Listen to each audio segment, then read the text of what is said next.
Fall 2021 has been dominated by a special legislative session, redistricting intrigue, and political maneuvering.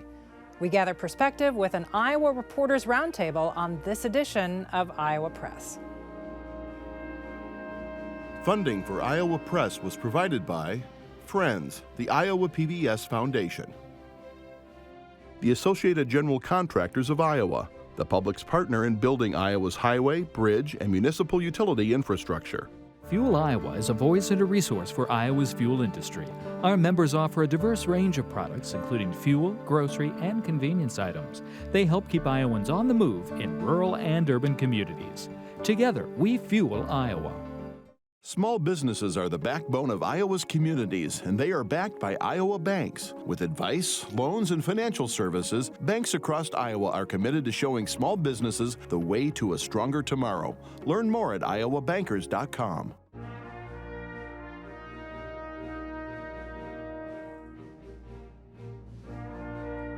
For decades, Iowa Press has brought you political leaders and newsmakers from across Iowa and beyond, celebrating 50 years of broadcast excellence on statewide Iowa PBS.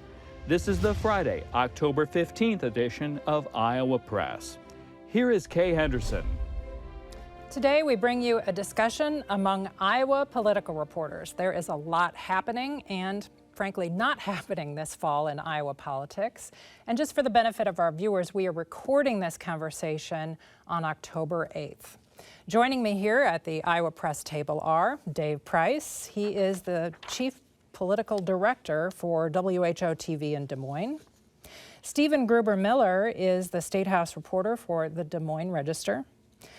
Brianne Pfannenstiel is also with the Des Moines Register, where she is the Chief Politics reporter. And Erin Murphy is the Des Moines Bureau Chief for the 5 Lee Enterprises newspapers in Iowa. Stephen, redistricting, let's start with that topic. Right. What happened? The big topic of the fall, Iowa lawmakers in the Iowa Senate came back into a special session on October 5th.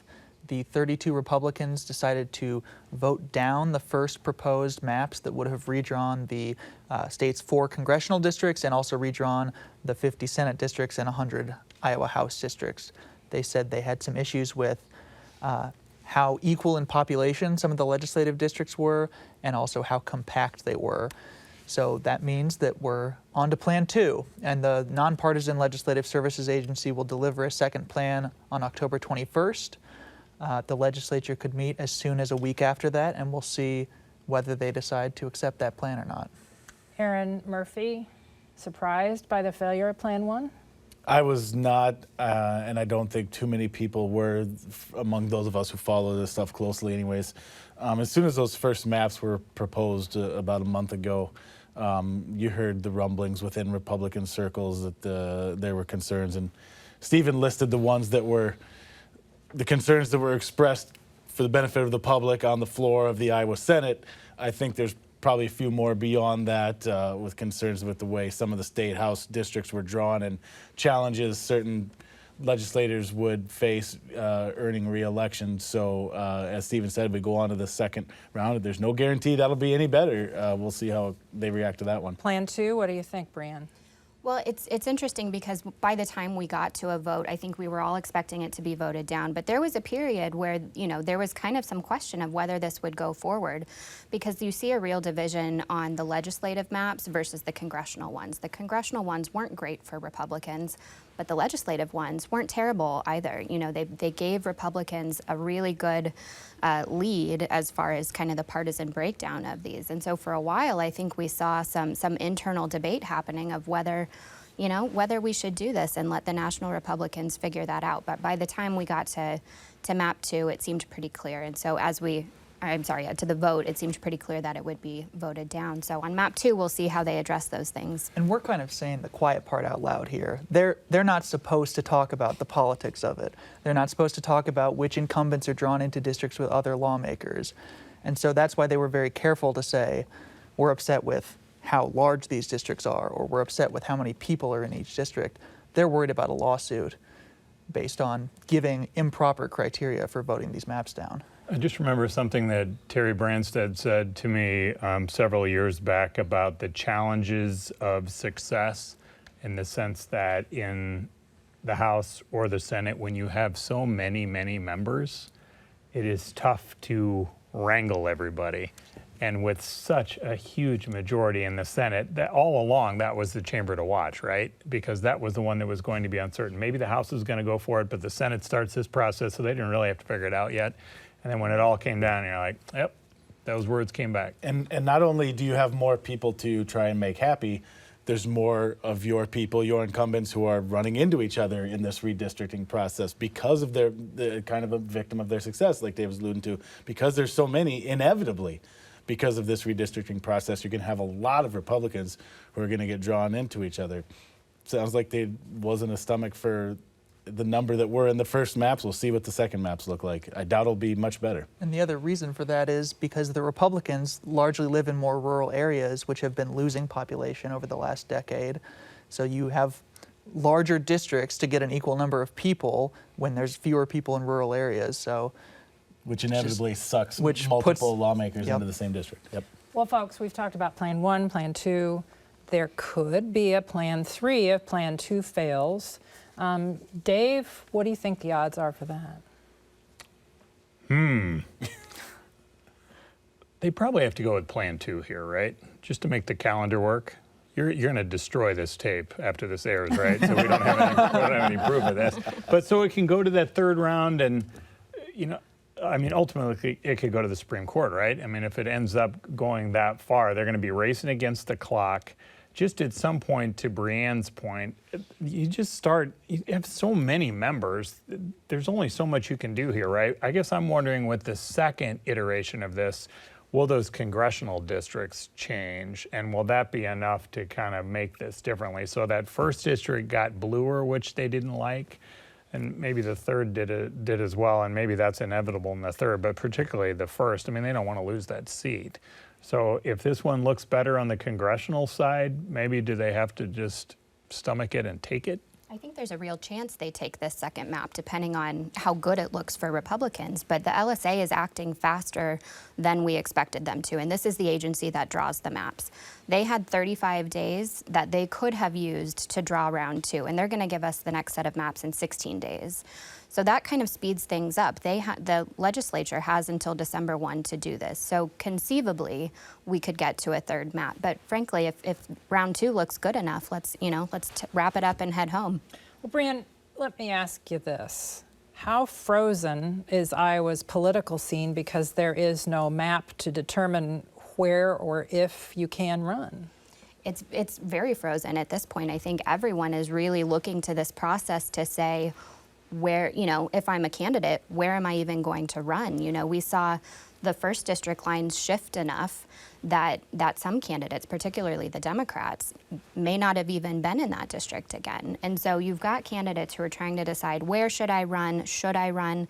Cindy Axne in the 3rd district is a very high-profile Democrat who has not said she plans to run again. And part of that is these maps, right? If the 3rd district comes back looking really bad for Democrats, she might open up some other opportunities that she's been eyeing. And you have Miller Meeks, the representative from Ottumwa, and you have Ashley Hinson, the representative from Cedar Rapids, who've made clear they're running again. What if they're thrown in the same district? That's a great question. Ashley Hinson just announced that she's raised $1 million this quarter, which is huge for a congresswoman of where she's at. And so if she wanted to run again, would she primary Marionette Miller Meeks? Where is the party loyalty there? She's got to decide what she would do in that scenario. And Miller Meeks won in her 4th attempt to get to Congress. By 6 votes. By 6 votes.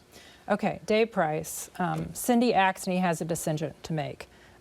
Maybe 2. Well, she said at the beginning she had 3 choices, run for the U.S. Senate, run for re-election, or run for governor. She's taken the Senate race off the table. What can you tell us about the thinking in the Axne camp about what she's going to do? And those other 2 options remain on the table. Not only did she take herself out of the conversation for U.S. Senate, but she went ahead and endorsed Abby Finkenauer in that Democratic primary. So a source close to her says that she is still considering both the governor's race and re-election in the 3rd district. The 3rd district, I'm just wondering if you remap it here in the second round, is it really going to get bad for Democrats, though? Just seeing where the growth has been in that district. Maybe something funky happens and it can, but I just wonder at the end of the day if she's just not let go of the thought of running for governor, and that is also at play here. The redistricting delays things because she wants to see what that 3rd district looks like, but Democrats are also wondering, can we beat Kim Reynolds? Who is that person? Is Axne the better person? She is also the only Democrat remaining in Congress. So there's a lot of pressure on her to do something, but they also don't want to lose her seat in the 3rd for a long shot chance at winning the governor's race. Well, let's talk about the pressure. I interviewed her earlier this month, and she, I guess, admitted that there's a lot of pressure on Democrats who are current members of the House to help hold the House. I mean, what's the balance here? Specifically one in the San Francisco area to make sure they hold that, and perhaps, yeah, I mean, they can't lose this seat. She's the only one they have. They've lost both Senate seats. She is the only one in the 4 of the House seats that they have. So there is a lot of pressure, and she's been getting that. And frankly, if you watch the airwaves on the commercial TV side, you're seeing the pro-Axne ads and the anti-Axne ads already way a year ahead of time. And you talk about this race being frozen. This is something that hasn't stopped, is the outside money coming into the 3rd district. This is a top targeted race by national Republicans, regardless of what it looks like. They want to take out Axne. They see her as vulnerable. She won by a very thin margin in 2020. And so we're seeing this money come in. We don't even know what the district looks like. We don't even know if she's going to run yet, but they're not waiting to try and take her out. You know, for a while we didn't know if U.S. Senator Chuck Grassley would run again. Brianne, you spent some time with him. And one thing that stood out from me in the piece that you wrote was that he didn't really have an idea of what he would do were he not to be a senator. That was really striking to me too, because you ask him, why would you go back? What do you have left to do? And he's got a list, right? He's got prescription drugs he wants to talk about. He wants to talk about the cattle markets and possible anti-competitive behavior there. He's got a long list of things he wants to do in the Senate, but you ask him, what would you do in your retirement? And it's, you know, I don't golf, I don't go play tennis. And so it's really interesting to talk to him about what he enjoys doing. So I wasn't entirely surprised to see him say that he wants to take on another race. Erin? And he's going to face a Republican primary challenge, which will be a really interesting litmus test to see the state of the Republican Party in Iowa these days. Jim Carlin, a state senator from Sioux City, jumped in this race early before Senator Grassley had made his final decision and has pledged to stay. In fact, he recently said that he's considering resigning his state Senate seat so he can focus 100% of his time on the campaign and not come back for next year's legislative session.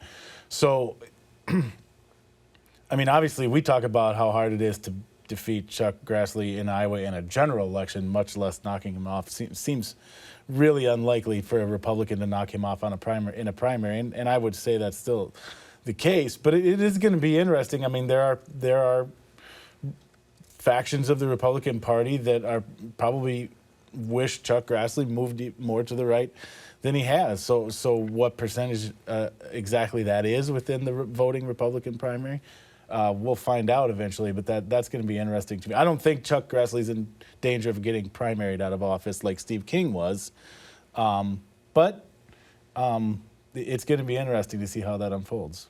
Dave Price, what's the conventional wisdom on the Democratic primary for the U.S. Senate nomination?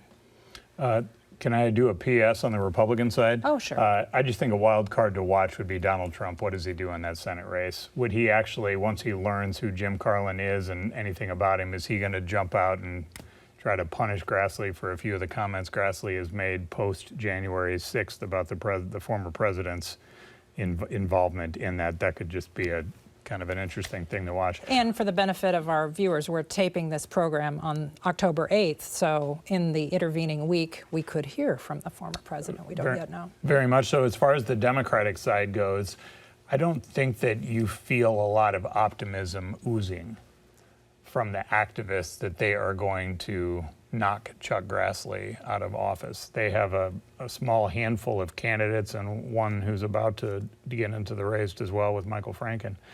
But, you know, Abby Finkenauer maybe has some of the endorsements and such and has been raising money. But when you talk to activists, they know this is an uphill climb, to say the least. Well, let's have a show of hands, maybe.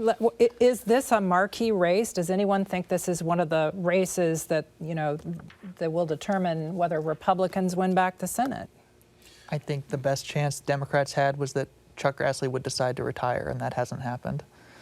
Anybody else? Yeah, I mean, never say never, but it's going to be such a challenge. And look, Democrats are going to invest money where they think they have a realistic chance. They're not going to pour money into a pipe dream, into trying to knock someone off from the national level. I'm thinking specifically here, and so I have a hard time seeing the NSCC, which is the National Democratic Senate Campaign Committee. I have a hard time seeing them pouring a ton of money into this at the first. If this thing goes on into next summer and something's going on and Chuck Grassley's having a hard time and his numbers are tanking and Abby Finkenauer's or whoever it is climbing, then maybe at that point they get in. I don't see this as a primary national target early on. Well, Brianne, the Iowa poll has shown that Grassley still is popular or has a good favorability rating, but it's not as good as Donald Trump's. That's exactly right. As we're talking about a possible primary challenge,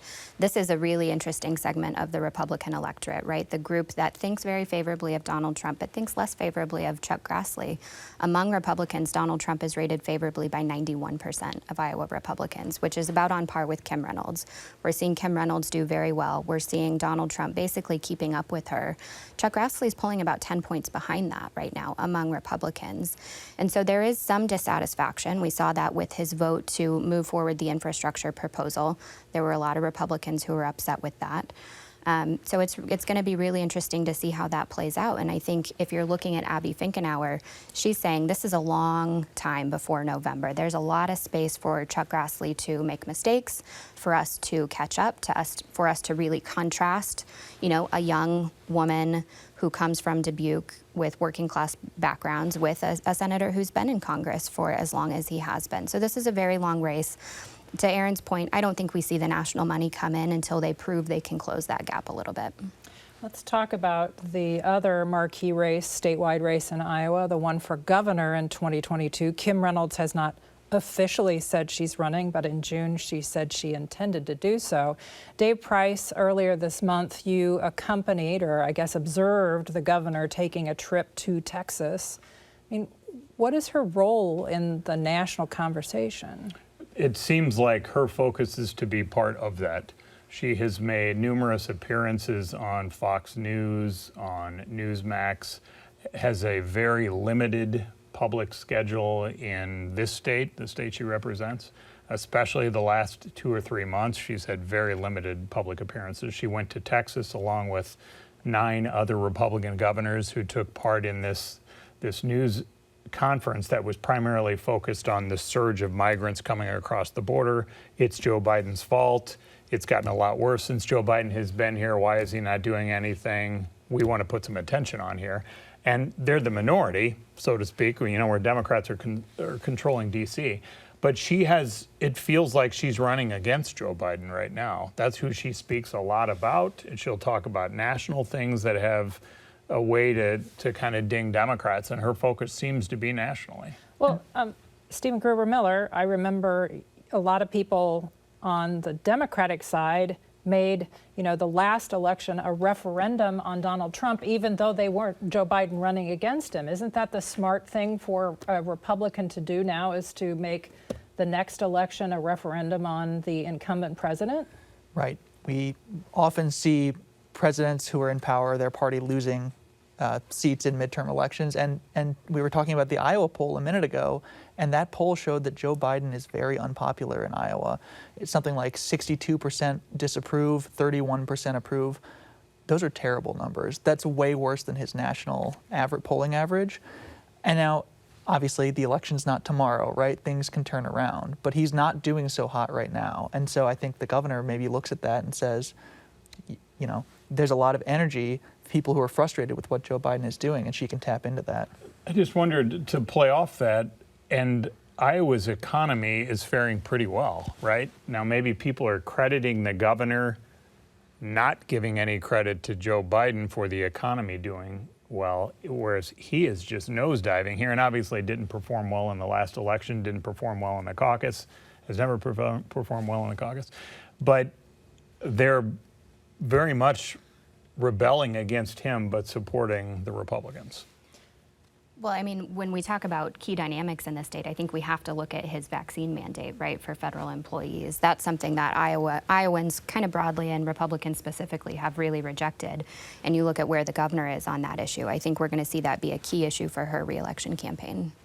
Erin, we have some Democrats who have announced they are running for governor. As Dave mentioned, Cindy Axne might, quote unquote, Bigfoot in, become the big name that enters the race. How would you analyze what's going on the Democratic side of this equation?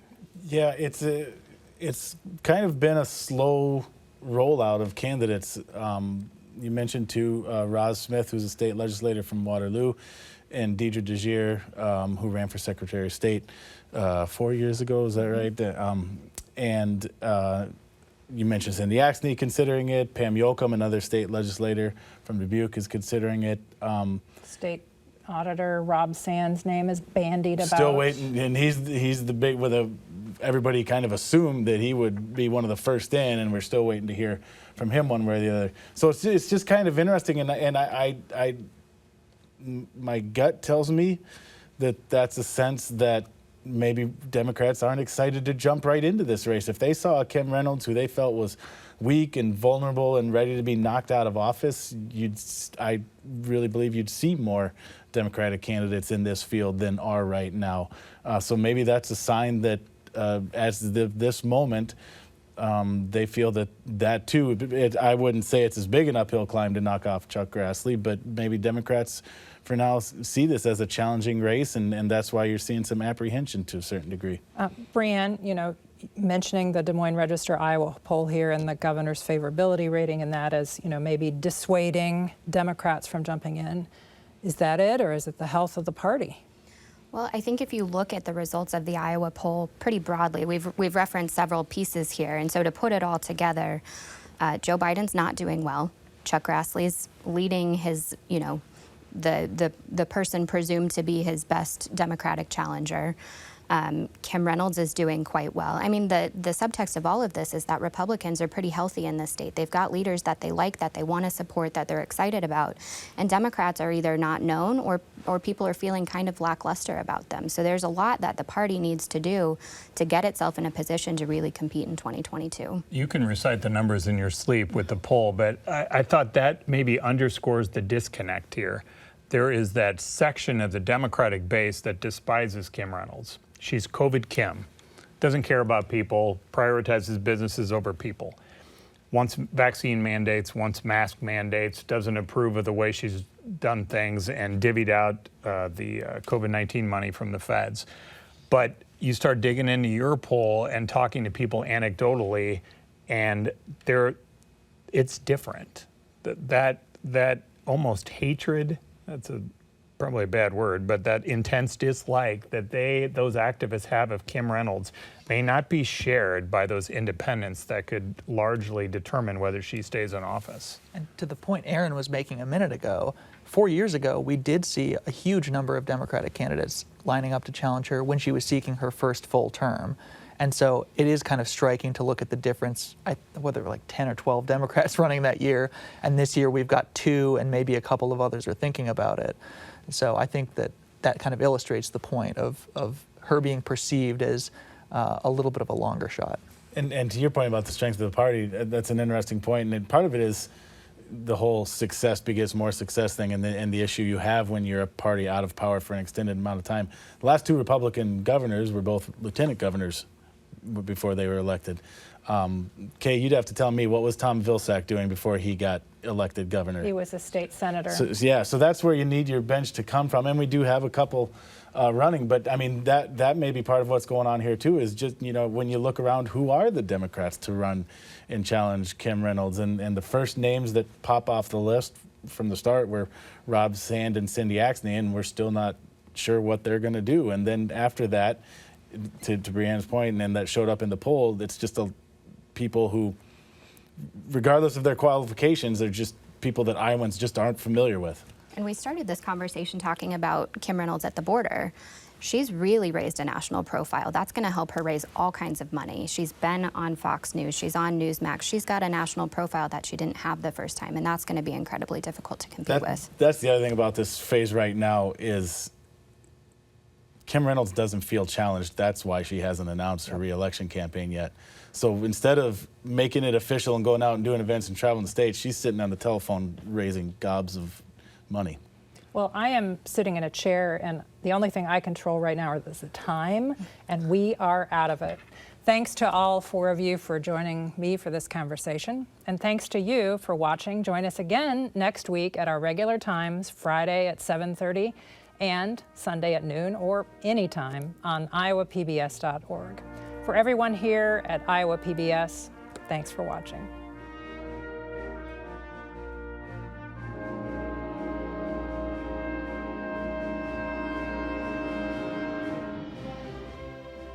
Funding for Iowa Press was provided by Friends, the Iowa PBS Foundation, the Associated General Contractors of Iowa, the public's partner in building Iowa's highway, bridge, and municipal utility infrastructure. Fuel Iowa is a voice and a resource for Iowa's fuel industry. Our members offer a diverse range of products, including fuel, grocery, and convenience items. They help keep Iowans on the move in rural and urban communities. Together, we fuel Iowa. Small businesses are the backbone of Iowa's communities, and they are backed by Iowa banks. With advice, loans, and financial services, banks across Iowa are committed to showing small businesses the way to a stronger tomorrow. Learn more at iowabankers.com.